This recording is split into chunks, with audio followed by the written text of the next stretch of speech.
All four of Maine's representatives in Washington, D.C. have signed a letter today asking the Inspector General of the Department of Homeland Security to be thorough and transparent as his agency investigates why a federal immigration agent shot and killed a young man in Biddeford yesterday. House Representatives Shelley Pingree and Jared Golden and Senators Angus King and Susan Collins all signed the one-page letter.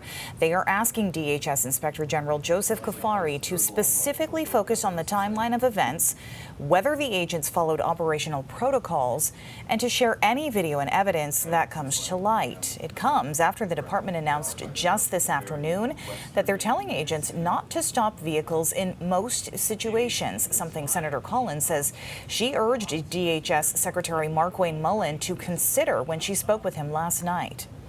And we're learning more about how federal and local investigators will examine this shooting. News Center Maine's Alex Haskell has been looking into this for us today, joining us live in the studio with those details. Hi, Alex. Hi, Brian. Hi, Amanda. So we do know the Maine Attorney General's office is investigating, along with the Department of Homeland Security's Office of the Inspector General. I did speak with Dr. Ronald Schmidt, chair of USM's Department of Political Science today. Schmidt says if you look at the ICE shootings of Renee Good and Alex Preddy in Minneapolis, it took the federal government about 6 months to provide evidence requested by the DA there, even after a judge ordered that evidence be turned over. He says something similar could happen here in Maine. Schmidt also expects ICE, as it has in the past, to argue the agent in this case cannot be prosecuted under the Constitution's Supremacy Clause. The Supremacy Clause says that states can't prosecute federal employees for doing something that is, quote, necessary and proper to their jobs. One could easily imagine here a district attorney or a grand jury questioning whether it was necessary and proper. Now, Schmidt says with separate federal and state investigations underway, they could each reach different conclusions. And in a statement sent earlier today, the Maine Attorney General's office said because of the public interest in this shooting, it will provide updates on the investigation when appropriate. Right, Amanda.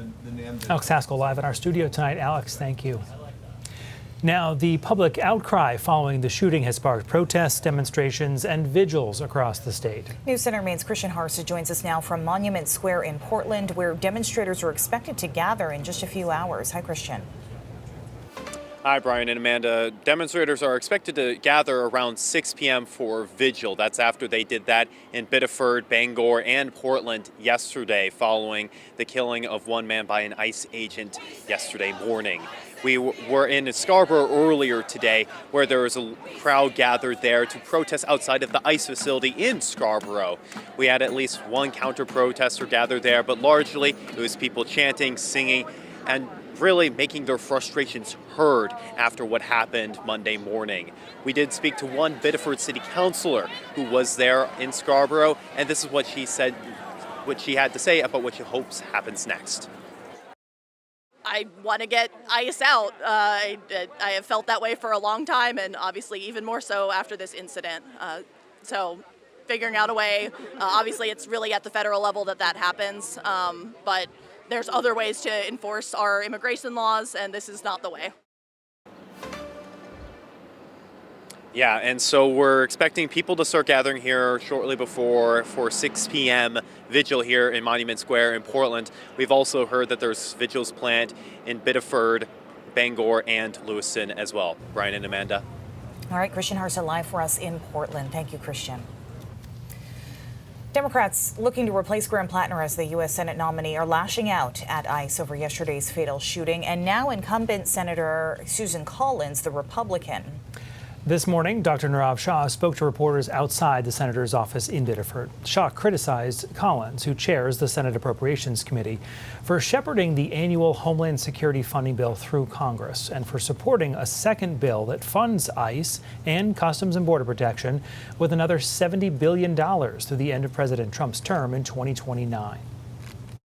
There's a saying in science and in healthcare: what's predictable is preventable. And when you give an agency tens of billions of dollars without rules, without transparency, with zero consequences, yesterday's tragedy is exactly what you get.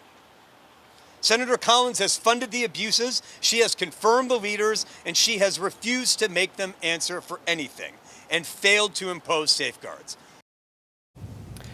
In response, a Collins spokesperson told us, quote, "It's unfortunate that Dr. Shah is using a tragedy to further his political agenda.